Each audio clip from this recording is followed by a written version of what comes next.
अभिनव कश्यप ने एक बहुत ही ज़्यादा चौंकाने वाला पोस्ट शेयर किया है। उन्होंने कहा है अगर मुझे कुछ हो जाता है तो उसके लिए खान परिवार जिम्मेदार होगा। आखिर खान परिवार ने अब ऐसा क्या किया कि अभिनव कश्यप ने इतनी बड़ी बात अपने सोशल मीडिया पर लिखी। मैं हिना कुमावत आपको फिल्म विंडो पर बताऊंगी। ये तो आप जानते ही हैं कि अभिनव ने एक खुलासा किया था कि किस तरह से जो है उनका करियर बर्बाद हुआ, जो खराब हुआ। उन्होंने उनके साथ जो हुआ उस चीज़ों का जिक्र उन्होंने किया था और बैंड्रा कैटल करके उन्होंने एक पूरा लंबा पोस्ट लिखा था। उन्होंने ये भी बात कही थी कि जिसके साथ जो हो रहा है उसको अपनी लड़ाई खुद लड़नी होगी। अरबाज ने कहा कि हम इसकी जो है फिल्म एसोसिएशन में कंप्लेन करेंगे और यही एक तरीका है कि हम जो है अभिनव की कंप्लेन करें। अब उनको एक लेटर मिला है इम्पा से। जी हाँ, उनको एक इम्पा से लेटर मिला है, Indian motion picture producer association से। और उस लेटर में मैं आपको लेटर की कॉपी दिखाती हूँ। ये लेटर है और ये अभिनव ने ही शेयर किया है। इस लेटर को शेयर करते हुए उन्होंने लिखा कि इस लेटर में मेरे फेसबुक पोस्ट को बिना किसी मुझसे बात किए बेसलेस, स्टूपिड और ये सारी चीज़ें मेरे फेसबुक पेज, मेरे पोस्ट के लिए कैसे कोई लिख सकता है। मुझसे तो पूछिए कि क्या हुआ है। ये तो वन साइडेड लेटर मुझे मिला है। अब मैं आपको पूरा पोस्ट पढ़ के बताती हूँ, लेकिन सबसे पहले जो उनकी लास्ट लाइन है वो मैं बताती हूँ। कहते हैं, कृपया इस पोस्ट को खूब शेयर करें। मैं मुंबई पुलिस से पहले भी शिकायत करके देख चुका हूँ, मुझे उन पर कोई भरोसा नहीं और मेरा अगर कत्ल हो जाता है तो इसका जिम्मेदार सलमान खान, अरबाज और सोहेल खान और जनाब सलीम खान। तो ये उन्होंने एंड किया है पोस्ट का, लेकिन उससे पहले उन्होंने पूरा ब्रीफ किया है।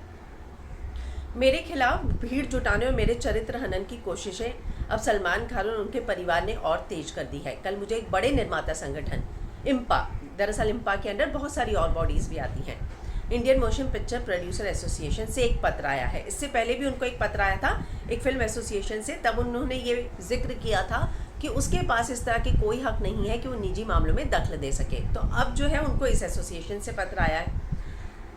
पत्र में लिखी भाषा से आपको ये पता चल जाएगा कि इस संगठन के अधिकारी कितने निष्पक्ष हैं और किनकी सहायता करने की कोशिश कर रहे हैं। ना तो मैं इस संगठन का सदस्य हूँ और ना ही मैंने कभी इनके अधिकारियों से कोई बात की है, पर किस आधार पर इन्होंने मेरे फेसबुक वॉल पर पोस्ट किए संदेशों को स्टूपिड, बेसलेस और रिडिकुलस तय कर लिया। जांच के पहले ही मुझे दोषी ठहरा दिया। ऐसे लोगों और संगठनों से मैं न्याय की उम्मीद कैसे करूं? उल्टा पत्र में मुझे खुले तौर पर धमकी दी गई है और डराने की कोशिश की जा रही है कि अगर मैंने इनके निर्देशों का पालन नहीं किया तो मेरे खिलाफ सख्त कार्रवाई होगी। वो आगे कहते हैं कि आप क्या कार्रवाई करेंगे? मेरा बहिष्कार करेंगे? वो तो पहले से ही किया जा रहा है। अब आप क्या जान ले लोगे मेरी? आओ मार दो मुझे पता है, दुनिया को भी पता है कि सलमान खान के रिश्ते किस तरह के गुंडे बदमाशों के साथ हैं।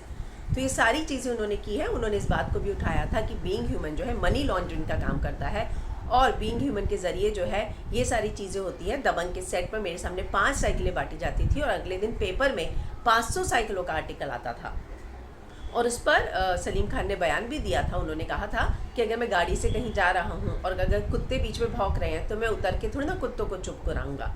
तो इस तरह से उन्होंने सारे एलिगेशंस को बेसलेस भी बोल दिया था। अब इनको जब इम्पा से लेटर मिला है तो ये बहुत बड़ा पोस्ट उन्होंने शेयर किया है। जो लेटर है उसमें भी ये सारी बातें लिखी हैं कि आपने अगर ये सब नहीं रोका तो आप पे कार्यवाही हो सकती है। लेकिन सबसे बड़ी बात जो अभिनव कह रहे हैं कि मैंने पहले भी शिकायत दर्ज कराई, कुछ नहीं हुआ और अगर मुझे कुछ हो जाता है तो इसका जिम्मेदार उन्होंने साफ साफ सलीम खान, सलमान खान और अरबाज खान का नाम इस पोस्ट में शेयर किया है।